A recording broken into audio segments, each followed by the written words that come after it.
মধ্যরাতে বা ভোরে চিকিৎসার জন্য লন্ডনে নেওয়া হচ্ছে বিএনপি চেয়ারপারসন খালেদা জিয়াকে। কাতার সরকারের এয়ার অ্যাম্বুলেন্সে হজরত শাহজালাল আন্তর্জাতিক বিমানবন্দর থেকে রওনা হবেন খালেদা জিয়া সহ ১৭ জনের দল। এমন তথ্য যমুনা টেলিভিশনকে নিশ্চিত করেছেন বিএনপি চেয়ারপারসনের উপদেষ্টা এনামুল হক চৌধুরী। প্রতিনিধি দলে আছেন পুত্রবধূ শামিলা রহমান, ৬ জন চিকিৎসক, ২ জন বিএনপি নেতা সহ ১৬ জন। দুপুরে খালেদা জিয়ার শারীরিক অবস্থা নিয়ে ব্রিফ করেন তার ব্যক্তিগত চিকিৎসক ডাক্তার AZM জাহিদ হোসেন। তিনি বলেন, বিদেশি চিকিৎসকদের সমন্বয়ে গঠিত খালেদা জিয়ার মেডিকেল বোর্ড সর্বসম্মত সিদ্ধান্ত মোতাবেক ও শারীরিক অবস্থার আলোকে কাতারের অ্যাম্বুলেন্সে মধ্যরাতে বা ভোরে লন্ডনে নেওয়া হবে খালেদা জিয়াকে। যাত্রাপথে প্রতিকূলতার মধ্যেও চিকিৎসা দেওয়ার ব্যবস্থা গ্রহণ করা হয়েছে বলেও জানান তিনি। খালেদা জিয়ার সুস্থতার বিষয়ে আশাবাদ ব্যক্ত করেন তিনি। এ সময় পরিবারের সদস্যদের পক্ষ থেকে খালেদা জিয়ার সুস্থতা কামনায় দোয়া প্রার্থনায় প্রধান উপদেষ্টা, ৩ বাহিনী প্রধান সহ বিভিন্ন দেশের কূটনীতিকদের প্রতি কৃতজ্ঞতা জানান ডাক্তার জাহিদ হোসেন।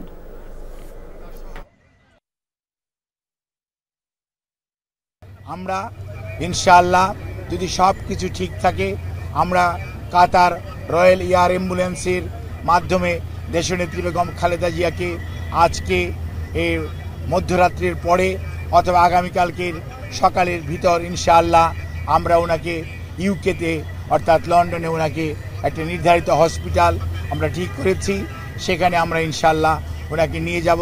বেগম খালেদা জিয়া কাতার এয়ারওয়েজে অ্যাম্বুলেন্সে যাওয়ার সম্ভাবনা আছে আগামীকালকে সকালে। অলরেডি কাতার সরকার অ্যাপ্রুভ করছে অ্যাম্বুলেন্স আসার জন্য। লন্ডনে যাবেন, লন্ডন ব্রিজ হসপিটালে ভর্তি হওয়ার জন্য। এ পর্যায়ে আমরা রাজধানীর এফআরকে হাসপাতালের সামনে যাচ্ছি। সহকর্মী তাজনুর ইসলাম অপেক্ষা করছেন আমাদের জন্য। তাজনুর, বিএনপি চেয়ারপারসনের শারীরিক অবস্থা এবং তার যেই লন্ডন যাত্রা, সে বিষয়ে একটু বিস্তারিত জানতে চাই। প্রথম বিষয় হচ্ছে, এই প্রশ্নটি সবার মাথায় ছিল এবং সেই প্রশ্নের উত্তর আজকে জানা গিয়েছে, যার ফলে এই মুহূর্তের যেই পরিস্থিতি এভারকেয়ার হাসপাতালের সামনে, সেটি হচ্ছে এই টপিকটি নিয়েই সবাই আসলে আলোচনা করছে যে কখন কিভাবে করে এই হাসপাতাল থেকে নিয়ে তাকে যুক্তরাজ্যে পাঠানো হবে, সেই বিষয়গুলো নিয়েই বা সেই প্রক্রিয়া নিয়েই সমস্ত রকমের আলাপ আলোচনা। পরিষ্কারভাবে আপনি দেখতে পাচ্ছেন যে একেবারে শুরুর দিন থেকে এখন পর্যন্ত বিএনপির বিভিন্ন ইউনিটের নেতাকর্মীদের যেই ভিড় এভারকেয়ার হাসপাতালের সামনে, সেটি এখনও লেগে রয়েছে। নানান পর্যায়ে নেতাকর্মীরা আসছেন এই খোঁজখবরগুলো জানার জন্য। অনেকেই সামাজিক যোগাযোগের মাধ্যমে নানান রকম খবর দেখছেন এবং সেগুলো আসলে কতখানি সত্য সেটি যাচাই করার জন্য হলেও কেউ কেউ হাসপাতালের সামনে আসছেন, গণমাধ্যম কর্মীদের সঙ্গে কথা বলছেন, চেষ্টা করছেন পুরো বিষয়টা সম্পর্কে জানার।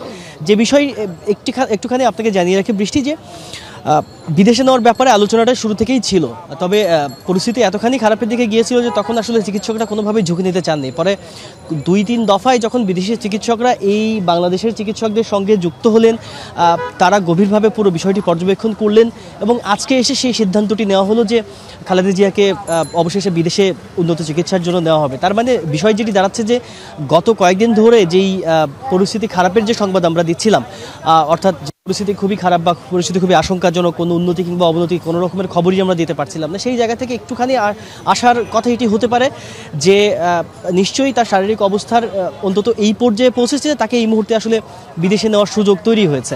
কেননা একেবারে শুরু থেকেই সংবাদকর্মীরা, বিএনপির যিনি দায়িত্বপ্রাপ্ত যেই চিকিৎসক, যিনি সবসময় গণমাধ্যমে ব্রিফ করেন, ডাক্তার AZM জাহিদ, তিনি বারবার করে বলছিলেন যে শুরুর দিক থেকেই আসলে বিদেশে নেওয়ার মতো কোনো পরিস্থিতি ছিল না। তার মানে পরিস্থিতি শুরু থেকে খুবই আশঙ্কাজনক ছিল, কিন্তু আজকে এসে যখন বিদেশে নেওয়ার কথাটি বা আলাপটি সামনে আসলো, তার মানে এটি দাঁড়াচ্ছে যে হয়তো তার থেকে পরিস্থিতি খানিকটা ভালোর দিকে গিয়েছে, যার ফলে এই যে এভারকেয়ার হাসপাতাল, সেখান থেকে আজকে রাত বলতে মধ্যরাতের কথা বলা হচ্ছে, কিংবা আগামীকাল সকাল, অর্থাৎ মধ্যরাতের পর থেকে আগামীকাল সকাল যে কোনো সময়ের মধ্যেই এয়ার অ্যাম্বুলেন্সে করে তাকে যুক্তরাজ্যে নেওয়া হবে। এবং প্রত্যেকটি নেতাকর্মীর একটি প্রত্যাশা, যারা এখানে আসছেন বিভিন্নভাবে খোঁজখবর নিচ্ছেন, সবাই প্রত্যাশা করছেন যে হয়তো উন্নত চিকিৎসার জন্য তাকে বিদেশে নেওয়া হলে তার ব্যাপার হয়তো বেশ সুখবর আসতেও পারে।